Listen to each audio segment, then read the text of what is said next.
नमस्कार दोस्तों, कैसे हैं आप लोग। मैं रविकांत त्रिपाठी, जनपद देवरिया, उत्तर प्रदेश से। और आज 12 जनवरी सन 2022, जबकि हमारा पूरा भारतवर्ष एक साथ राष्ट्रीय युवा दिवस को मना रहा है। राष्ट्रीय युवा दिवस मतलब हम युवाओं के लिए समर्पित दिवस, जो कि सन 1984 में डिक्लेयर हुआ।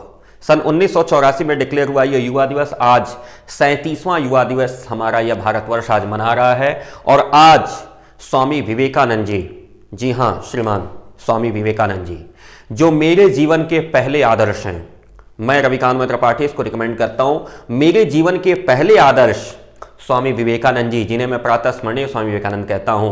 प्रातः जब भी मैं उठता हूं तो एक बार आपके चित्र पर जरूर अपनी निगाह डालता हूं, उसके बाद ही मैं घर से बाहर निकलता हूं।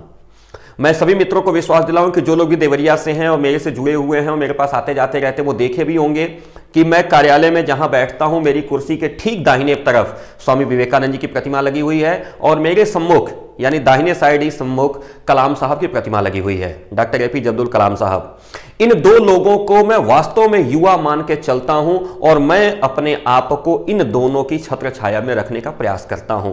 तो आज मेरे आदर्श स्वामी विवेकानंद जी की 159वीं जन्म जयंती पर हम लोग ये राष्ट्रीय युवा दिवस मना रहे हैं। और इस युवा दिवस के अवसर पर मेरे चैनल रविकांत त्रिपाठी के परिवार के सभी सदस्यों को, जिनकी संख्या इस समय लगभग 46,000 प्लस है, सभी को मैं इस परिवार का मुखिया होने के नाते अपनी तरफ से बहुत सारी शुभकामनाएं प्रेषित करता हूं। आप सभी के उज्जवल भविष्य की मंगल कामना करता हूं और आपको इस बात के लिए आगाह भी करता हूं कि युवा कोई अवस्था नहीं होती, बल्कि युवा एक व्यवस्था है। जी हां, हमारे आदर्श के मुखारबिंद से मैं बता रहा हूं कि युवा एक अवस्था नहीं है। यह नहीं है कि कोई 15 साल से लेकर के 45 साल के बीच की अवस्था का कोई व्यक्ति है तो उसको हम युवा कह देंगे। नहीं, युवा एक व्यवस्था है। कौन सी व्यवस्था? जो स्वयं के लिए, जो अपने परिवार के लिए, जो अपने समाज के लिए, जो अपने राष्ट्र के लिए और उसके बाद इस संपूर्ण विश्व के लिए जो निरंतर उत्कर्ष की कामना करता हो, वह व्यक्ति युवा है। जिस व्यक्ति की सोच में लोभ न हो, जिस व्यक्ति की सोच में समर्पण हो, जिस व्यक्ति की सोच में वसुधैव कुटुंबकम की भावना हो, जिस व्यक्ति की सोच में तेरा तुझको अर्पण यह भावना हो, जो इस सांसारिक वस्तुओं का भोग यह मान के करता हो कि शरीर के अनुरक्षण के लिए जितनी आवश्यक है सिर्फ उतना ही मैं लूं, शेष उन लोगों के लिए छोड़ दूं जिन्हें इसकी सर्वाधिक आवश्यकता है, ऐसे सोच वाले व्यक्ति युवा कहे जाते हैं। वे युवा नहीं हैं जो समाज के लिए बोझ बने हुए हैं। मैं कुछ युवाओं की परिभाषा बता देता हूं। एक ऐसे युवा जो सड़क पे जा रही किसी बहन के बारे में उल्टे सीधे कमेंट करते हैं। एक ऐसे व्यक्ति, एक ऐसे युवा जो दूसरे के धन की तरफ लालचमयी दृष्टि लगाकर देखते हैं कि कब उसकी आंख बंद हो और कब मैं वहां से कोई चीज लूट के लेके चल दूं। एक ऐसे व्यक्ति जो सड़क पर चलते हुए अनावश्यक मोटरसाइकिलों को दौड़ाते हैं, अनावश्यक हॉर्न का प्रयोग करते हैं, उल्टे सीधे बेतरतीब तरीके से कार्य करते हैं। वे सभी व्यक्ति जो किसी भी प्रकार से राष्ट्र के निर्माण में बाधक बन रहे हैं, वे सभी व्यक्ति जो सिगरेट के छल्ले उड़ाते हुए चलते हैं, वे सभी व्यक्ति जो उल्टे सीधे खानपान और तामसी प्रवृत्तियों में लिप्त हैं, वे सभी लोग जो स्वयं के लिए और अपने परिवार समाज के लिए भी लगातार अवनत के गड्ढे खोद रहे हैं, यानी वो भले ही 25 वर्ष से 45 वर्ष की आयु वर्ग के हों, लेकिन मैं रविकांत त्रिपाठी उनको युवा की श्रेणी में नहीं रखता। युवा की श्रेणी में वह व्यक्ति होता है कि जो 40 साल की उम्र में समाधि लगा करके अपने जीवन का उत्सर्ग कर देता है। जी हां मित्रों, युवा वह व्यक्ति होता है जो पूरा पैदल पूरे भारतवर्ष का भ्रमण करता है। युवा वह व्यक्ति होता है जो भारत से चल करके कनाडा होते हुए शिकागो तक पहुंचता है और शिकागो में जा करके भारत का वह झंडा बुलंद करके आता है सन 1893 में, जिस समय पूरा भारतवर्ष गुलामी की बेड़ियों में जकड़ा हुआ था। जी हां मित्रों, हम बात करेंगे इस युवा की और इस युवा की कुछ बातों को मैं आपके सामने आज लेकर के पहुंचा हूं।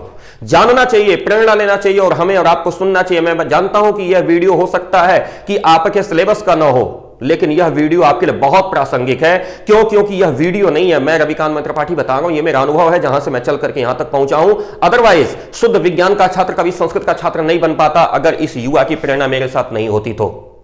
मैं बता रहा हूं, मैं शुद्ध विज्ञान का छात्र, कंप्यूटर साइंस का इंजीनियर हूं मैं, लेकिन फिर भी अगर मैं आप लोगों को संस्कृत और हिंदी लेकर के आपके सामने पहुंचा हुआ हूं तो इसके पीछे इस युवा की बहुत बड़ी प्रेरणा मेरे सामने है।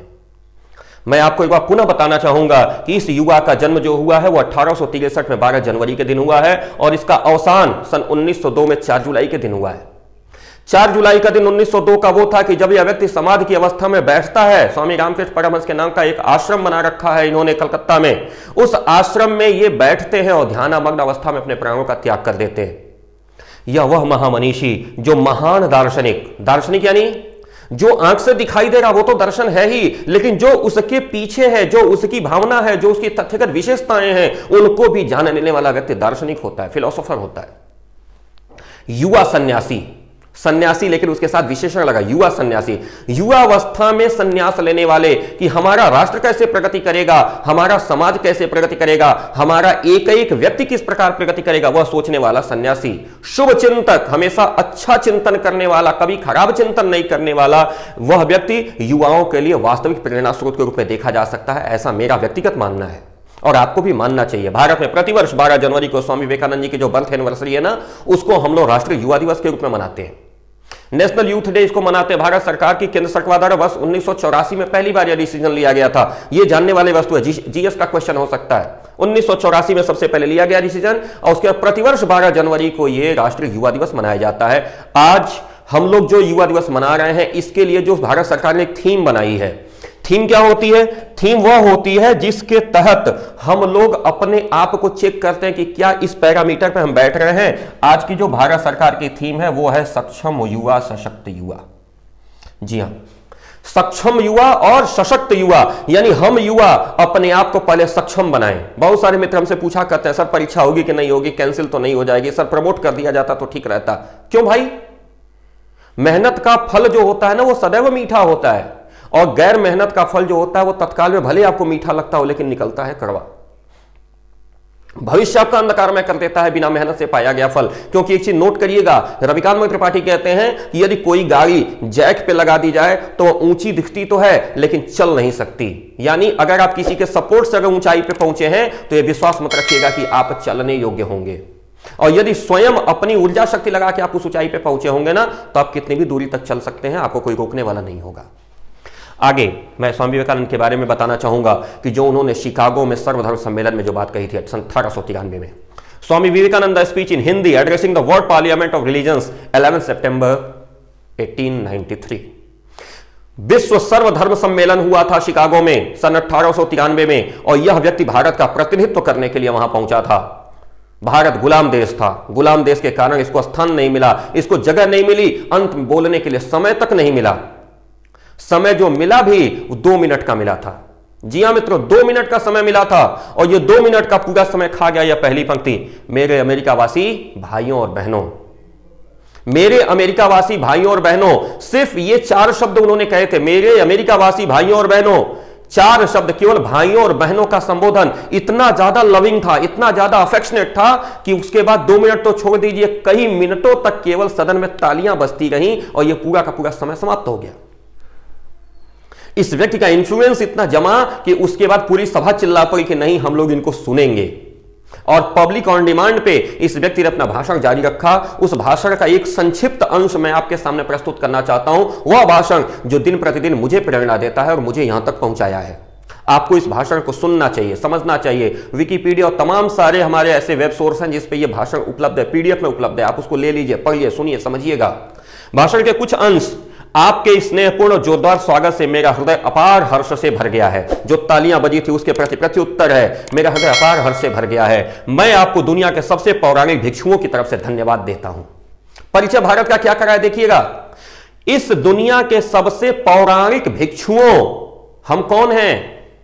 हमने कभी संचय नहीं किया, हमने भिक्षाटन करके अपनी जिम्मेदारी का निर्वहन किया है। हमको सिर्फ उतना ही चाहिए जितने से मेरा जीवन चल सके, अतिरिक्त संग्रह नहीं करना। हम उस सिद्धांत को मानने वाले लोग हैं कि साईं इतना दीजिए जामे कुटुंब समाए। कबीरदास जी, साईं इतना दीजिए जामे कुटुंब समाए, मैं भी भूखा ना रहूं और साधु न भूखा जाए। हमारे दरवाजे से कोई साधु आकर तो भूखा ना जाए। इस सिद्धांत को मानने वाले हम लोग पौराणिक भिक्षु हैं। पुराण काल से जिस समय पूरे विश्व को वस्त्र पहनने के ढंग नहीं थे ना, तब हम लोग रामायण महाभारत और वेद और उपनिषद लिख करके पूरे विश्व को संस्कार सिखा रहे थे। मैं आपको सभी धर्मों की जननी की तरफ से धन्यवाद देता हूं। देखिए प्रभाव कितना लिया आपने भारत का। सभी धर्मों की जो जननी है, सभी धर्मों की जो माता है, उसकी तरफ से धन्यवाद देता हूं। अपना इंफ्लुएंस और बढ़ाया। ये देखना टेम्परामेंट हाई कर रहे हैं लोगों का। और मैं आपको सभी जाति संप्रदाय के लाखों करोड़ों हिंदुओं की तरफ से धन्यवाद देता हूं। लाखों करोड़ों हिंदू, चाहे वो किसी भी जाति धर्म संप्रदाय में निवास करते हो, वह आदिकाल में हिंदू ही थे, यह मान के चलिएगा। मैं करोड़ों हिंदुओं की तरफ से आप सभी को धन्यवाद देता हूं जो ताली बजा करके आपने हमारा उत्साहवर्धन किया है। मैं उन सभी वक्ताओं को धन्यवाद देता हूं जिन्होंने इस मंच से यह कहा कि दुनिया में सहनशीलता का विचार सुदूर पूरब के देशों से फैला है। हम पूरब के रहने वाले लोग हैं, इंग्लैंड अमेरिका पश्चिम के रहने वाले देश है, इसलिए उसको पाश्चात्य श्रृंखला कहते हैं। हम पूरब के लोग हैं और मैं आपको बड़े विश्वास के साथ बताता हूं कि सूरज हमेशा पूरब में उगता है, यानी ऊर्जा कहां निकलती है? पूरब में निकलती है। हम भारत के लोग सबसे बड़े ऊर्जावान शक्तिशाली लोग हैं। कहा इन्होंने कि मैं उन सभी वक्ताओं को धन्यवाद देता हूं जिन्होंने यह माना कि सहनशीलता का प्रचार इस पश्चिम के जगत में पूरब से फैला है, यानी भारत के लोगों ने सहनशीलता सिखाई है। मुझे गर्व है किस पर? मैं एक ऐसे धर्म से हूं जिसने दुनिया को सहनशीलता और सार्वभौमिक स्वीकृति, यूनिवर्सल एक्सेप्टेंस, कोई भी आए कहीं से भी आए हम स्वीकार कर लेंगे। किसी भी भाषा का शब्द आए हम अपनी हिंदी में स्वीकार कर लेंगे। किसी भी धर्म का कोई व्यक्ति आए हम अपने भारतवर्ष में उसको स्वीकार कर लेंगे। हम उसको अपने परिवार का अंग बना लेंगे। क्यों बना लेंगे? अयम निजः परोवेति गणना लघुचेतसाम उदार चरितानाम तु वसुधैव कुटुंबकम। यह मेरा है, यह तेरा है, यह नीच सोच वाले लोग सोचते हैं। जो बड़े चरित्र वाले लोग हैं ना, उनके लिए पूरी पृथ्वी एक परिवार के समान है। हम उनमें से हैं। हम सबको स्वीकार करते हैं। यूनिवर्सल एक्सेप्टेंस है हमारे पास। हम सिर्फ सार्वभौमिक सहनशीलता में विश्वास नहीं करते, बल्कि हम विश्व के सभी धर्मों को सत्य के रूप में स्वीकार करते हैं। विश्व के जितने भी धर्म हैं, हम सभी धर्मों को एक यूनिवर्सल ट्रूथ के रूप में स्वीकार करते हैं। सभी को अपने अपने धर्म पालन की स्वीकृति और आजादी देने का हम वकालत करते हैं, बशर्ते वह किसी व्यक्ति किसी वस्तु को हानि न पहुंचावे। आगे इन्होंने अपने भारत की परिभाषा को बताते हुए कहा कि मुझे गर्व होता है और आपको भी गर्व होना चाहिए कि मैं एक ऐसे देश से हूं जिन्होंने इस धरती के सभी देशों से सताए हुए लोगों को शरण दिया है। यह कम बात नहीं है मित्रों। पूरे विश्व में जो लोग भी सताए गए हैं उनको शरण देने का काम अगर किसी ने किया है तो हमारे इस भारतवर्ष ने किया है। मुझे यह बताते हुए गर्व हो रहा है कि हमने अपने हृदय में उन इजरायलियों के शुद्धतम स्मृतियां बचा के रखी हैं जिनके मंदिरों को रोमनों ने तोड़ मरोड़ कर खंडहर बना दिया। तब से उन्होंने दक्षिण भारत में शरण ली और मुझे इस बात का गर्व है कि मैं एक ऐसे धर्म से हूं जिसने महान पारसी देश के अवशेषों को शरण दी और अभी भी उन्हें अपने देश में बढ़ावा दे रहा है। यानी हमने ईसाइयों को भी अपने यहाँ शरण दी है, हमने यहूदियों को भी अपने यहाँ शरण दी है, हमने अपने पारसियों को भी शरण दी, सबको अपने यहाँ शरण दी है। और सबका केवल शरणार्थ नहीं किया हमने, उनका हम संवर्धन भी कर रहे हैं, उनका संरक्षण भी कर रहे हैं। और मित्रों मैं आपको बताऊं सबसे अंतिम बात जो मैं आज आपके सामने रखूंगा कि स्वामी जी का शून्यवाद क्या है। ये व्यक्ति, जिस व्यक्ति से लोगों ने क्या शब्द दिया था? शून्य दिया था बोलने के लिए। ये जो अभी मैं बताया ना कि मुझे गर्व होता है, मुझे गर्व होता है, मुझे गर्व होता है, मुझे गर्व अपनी संस्कृति पे होता है, इसलिए मैंने उसकी परिभाषा आज आपके सामने रखी। पूरा भाषण विकिपीडिया पे उपलब्ध है और तमाम सारे वेब सोर्सेज पे उपलब्ध है, वहां से पढ़ सकते हैं। लेकिन जो मुझे इंस्पिरेट करता है मैंने वो चीजें आपके सामने रखी जो मेरा इंस्पिरेशन है, जिससे मैं इंस्पायर होता हूं रोज का रोज। और अंत में मैं उस विषय को लेकर के आपके सामने रखना चाहता हूं जो विषय शिकागो में इनको मिला था बोलने के लिए। क्या मिला था इनको बोलने के लिए? शून्यवाद। आप शून्य पे बोलिए। और हमारे महान सन्यासी स्वामी विवेकानंद जी वहां पे कहते हैं कि शून्य है क्या। लोगों ने तो कहा था कि शून्य पे क्या बोलेगा, शून्य का मतलब कुछ नहीं, यही कहा था ना। लेकिन वह व्यक्ति शून्य की शुरुआत कहां से करता है? आप देखिएगा, कहते हैं शून्य क्या है? शून्य अनंत संभावनाओं की अवस्था है। शून्य शून्य नहीं है, शून्य शून्य है। अर्थात शून्य मतलब आकाश। सब कुछ, यह देख पवन मुझ में लय है, यह देख गगन मुझ में लय है। समझ में आई बात? सब कुछ जहां समाप्त हो जाता है वहां से जो प्रारंभ होता है वह सूर्य है। यह प्रारंभ का बीज है। सब कुछ जब समाप्त हो जाता है, सब कुछ, पूरी सृष्टि जब अंधकार में लिप्त हो जाती है तो जो प्रारंभ होता है वो कौन है? वो सूर्य है। और उस सूर्य की जो ऊर्जा है वो शून्य है। ऐसा स्वामी विवेकानंद जी का दर्शन कहता है। स्वामी विवेकानंद जी वेदांत के विशेषज्ञ हैं। जो वेदों का सार तत्व है वह स्वामी विवेकानंद जी का एक सहज भाव है।